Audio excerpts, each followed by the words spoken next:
bamujimu wa Nzambi yo Mabitu nyonso bichikoku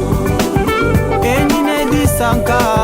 bamujimu wa Nzambi yo Mabitu nyonso bichikoku Enine disanka bamujimu wa Nzambi yo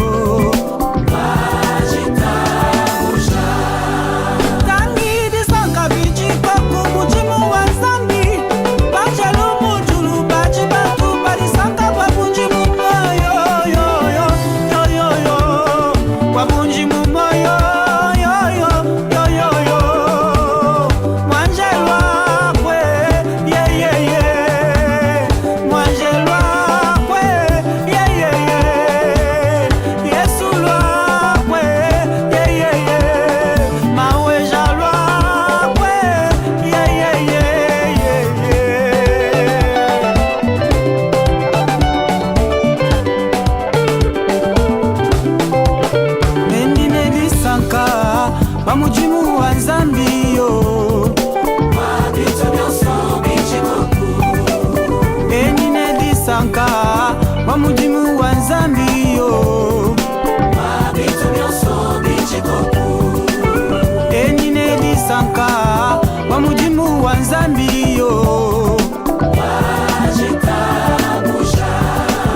Enine disanka bamujimu wa Nzambi yo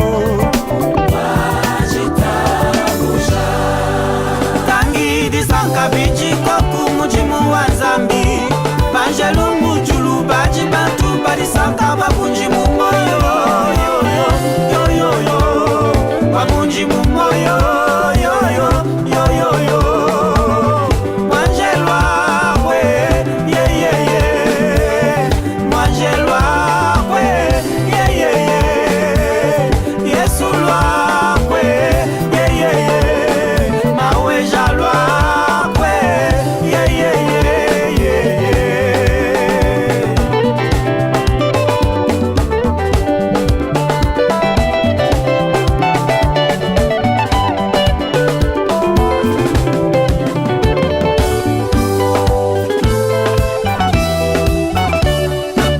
Yesu Masiya ozali lobiko na ngai nakolele pai na yo butu pe moi kolela na ngai Yesu ekoma epai na yo fungola matoi na yo na boleli bwanga yaya Yesu Masiya ozali lobiko na ngai nakolele pai na yo butu pe moi kolela na ngai Yesu ekoma epai na yo fungola matoi na yo na boleli bwanga Yesu Masiya papa yokalosambo soki oyoki te nani mosusu kolela na ngai Yesu ekoma epai na yo fungola matoi na yo na boleli bwanga Yesu Masiya ozali lobiko na ngai nakolele pai na yo butu pe moi kolela na ngai Yesu ekoma epai na yo fungola matoi na yo na boleli bwanga Nzambe fungola matoi wana mama Betty pe papa JP distribution bakolela mpona yo oyoka bango Yesu Yawe kembisanga na kondima masi ya Nzambe na nguya kembisanga na kondima Yawe kembisanga na kondima masi ya Nzambe na nguya kembisanga na kondima kofinga oyo nga na fingaki elembisinga na kondima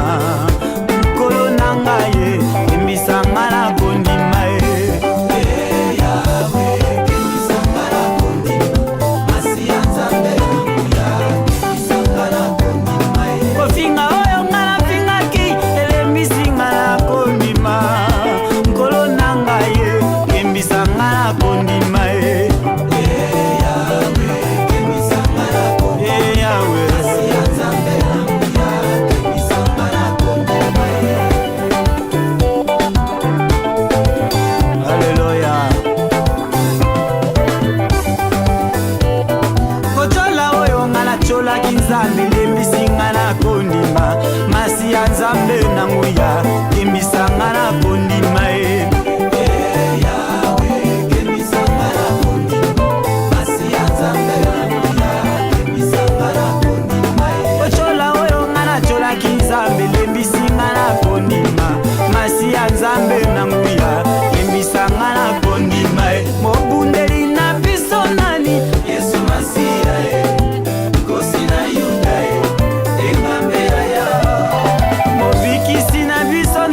bosi na yuda